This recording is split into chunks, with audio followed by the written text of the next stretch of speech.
नमस्कार, आप capital TV Bihar देख रहे हैं। मैं हूं आपके साथ समीक्षा तिवारी। पटना की पुरानी गलियों और पटना यूनिवर्सिटी के हॉस्टलों में आज भी एक मजेदार और चतुर कहानी सुनाई जाती है।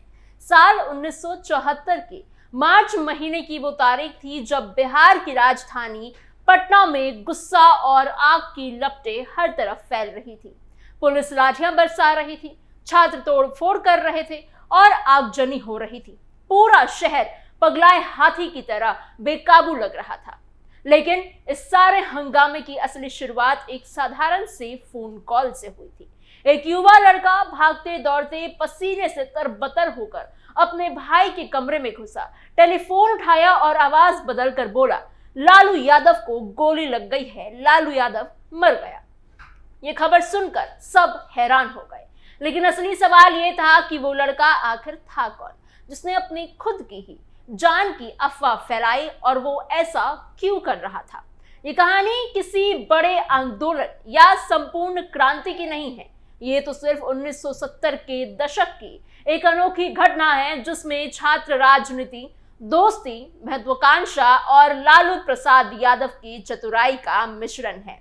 क्या है पूरी खबर, बताते हैं आपको स्पेशल स्टोरी में। छात्र राजनीति का बड़ा खेल, पूरा बिहार सुलग उठा। साल 1973 की बात है। पटना यूनिवर्सिटी में छात्र संघ का चुनाव होने वाला था। गैर कांग्रेसी छात्र संगठन एक साथ आ गए थे। कांग्रेस के छात्र विंग को हराना कोई आसान काम उस समय नहीं था। ये उतना ही मुश्किल था जितना कोसी नदी पर बांध बनाकर पानी को रोक देना। फिर भी उन छात्र नेताओं ने एक स्मार्ट रणनीति बनाई। तय हुआ कि अध्यक्ष पद पर लालू यादव को चुनाव लड़ाया जाए। लालू इन दिनों समाजवादी युवजन सभा से जुड़े हुए थे। उनकी पढ़ाई तो पूरी हो चुकी थी, लेकिन चुनाव लड़ने के लिए उन्होंने पटना लॉ कॉलेज में बैकडेट में दाखिला ले लिया। दाखिला मिलते ही उन्होंने छात्र संघ चुनाव में नामांकन भर दिया। लालू के साथ दो और युवा नेता भी पर्चा दाखिल कर रहे थे। सुशील मोदी जनरल सेक्रेटरी के लिए और रविशंकर प्रसाद असिस्टेंट जनरल सेक्रेटरी के लिए। सुशील मोदी बाद में बिहार के डेप्यूटी मुख्यमंत्री बने और लालू के सबसे बड़े विरोधी भी बन गए। रविशंकर प्रसाद बाद में केंद्र सरकार में कानून मंत्री रहे। उस समय दोनों अखिल भारतीय विद्यार्थी परिषद में से थे, लेकिन कांग्रेस को हराने के मकसद से तीनों ने एक मंच पर साथ खड़े हो गए। कह सकते हैं कि यह एक तरह का गठबंधन था।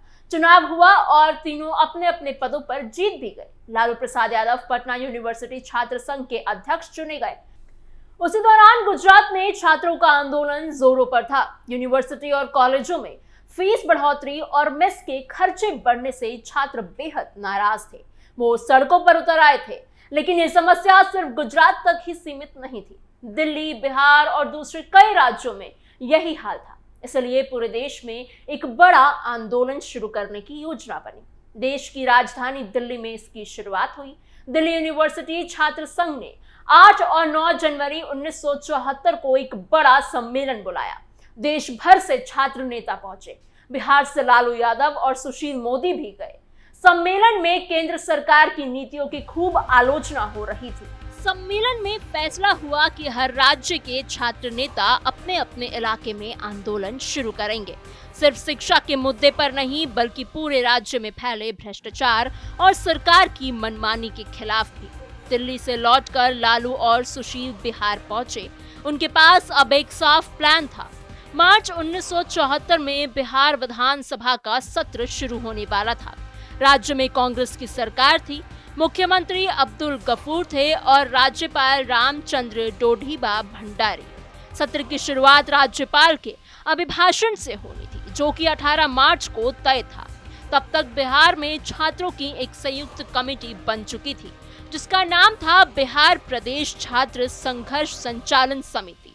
इस कमेटी ने 18 मार्च को राजभवन और विधानसभा घेराव का ऐलान कर दिया। राज्यपाल से अपील की गई कि वो भाषण ना दे, लेकिन राज्यपाल ने इस अपील या धमकी को तवज्जो नहीं दी। दूसरी तरफ मुख्यमंत्री अब्दुल गफूर ने पुलिस को सख्त आदेश दे दिया था कि आंदोलन को कुचल दिया जाए।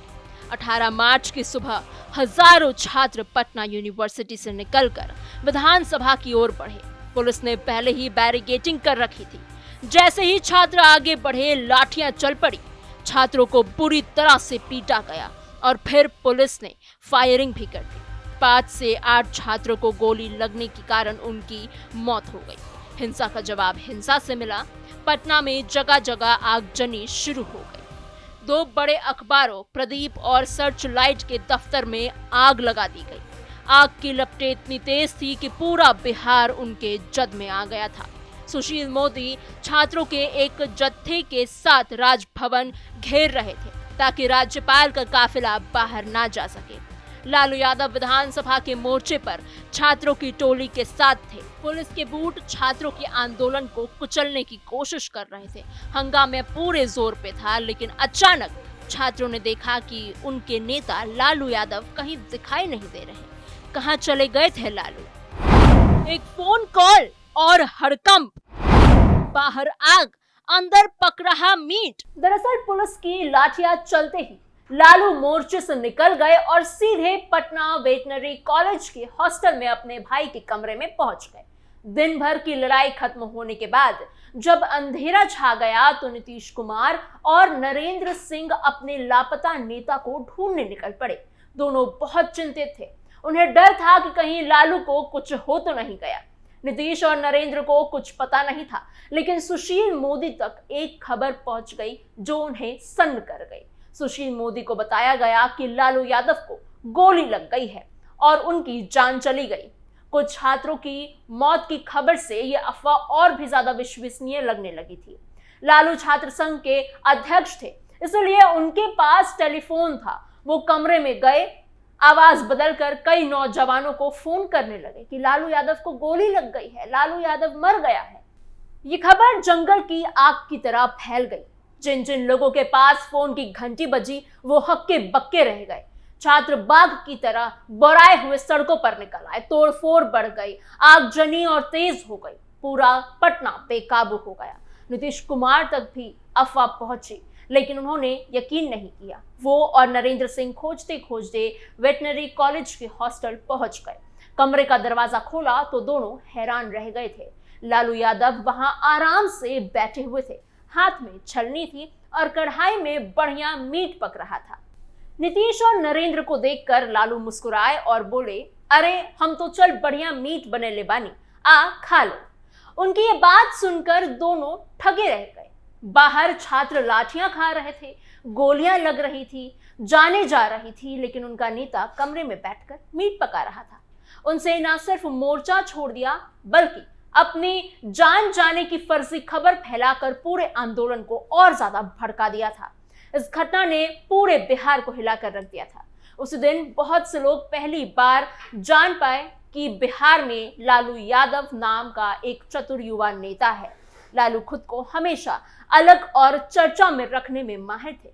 दिल्ली के सम्मेलन में आलू भंटा शेम का नारा हो या बाद में कर्पूरी ठाकुर की जान जाने पर सिरहाने बैठकर रोना, या फिर छात्र संघ अध्यक्ष बनने के बाद रिक्शे पर पान चबाते हुए यूनिवर्सिटी जाना, हर बार वो लोगों का ध्यान अपनी तरफ खींच ही लेते थे। एक बार छात्र नेताओं ने मोरारजी देसाई को कार्यक्रम के लिए आमंत्रित किया।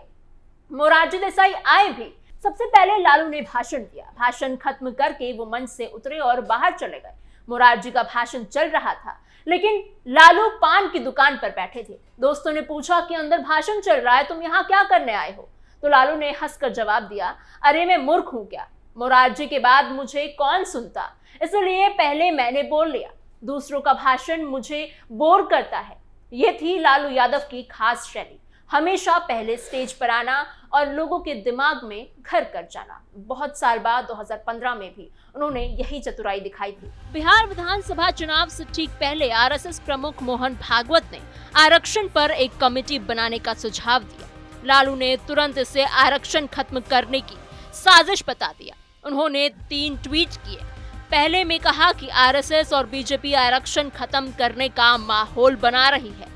देश के 80% दलित पिछड़े मुंहतोड़ जवाब देंगे। दूसरे में कहा कि हम आरक्षण को आबादी के अनुपात में बढ़ाएंगे। तीसरे में चाय बेचने वाले मोदी से सवाल किया कि वो अपने आका मोहन भागवत के कहने से आरक्षण खत्म करेंगे या नहीं। बिहार में दलित और पिछड़ों की बड़ी आबादी को देखते हुए ये मुद्दा चुनावी हथियार बन गया। नतीजा ये हुआ कि 2015 में चुनाव में आरजेडी सबसे बड़ी पार्टी बनी, महागठबंधन की सरकार बनी और लालू के बेटे तेजस्वी यादव पहली बार डेप्यूटी मुख्यमंत्री बने। आज लालू यादव की उम्र 77 साल से ज्यादा हो चुकी है। सेहत उनका साथ अब नहीं दे रही है, लेकिन वो युवा लड़का जिसने 1974 में पटना वेटनरी कॉलेज के हॉस्टल में बैठकर अपनी जान जाने की अफवाह फैलाई थी और मीट पकाते हुए दोस्तों को खाने का निमंत्रण दिया, आज भी बिहार की राजनीति में एक यादगार किरदार बना हुआ है। उसकी चतुराई, महत्वाकांक्षा और लोगों को अपनी तरफ खींचने की अनोखी कला आज भी चर्चा का विषय है। पटना की उस पुरानी घटना ने साबित कर दिया है कि कभी-कभी एक फोन कॉल, एक चतुर कदम और थोड़ी सी हिम्मत पूरा खेल बदल सकती है। ये कहानी सिर्फ एक अफवाह की नहीं है, बल्कि लालू यादव जैसे नेता की उस अनोखी शैली की है जो उन्हें हमेशा अलग और चर्चित बनाए रखती है।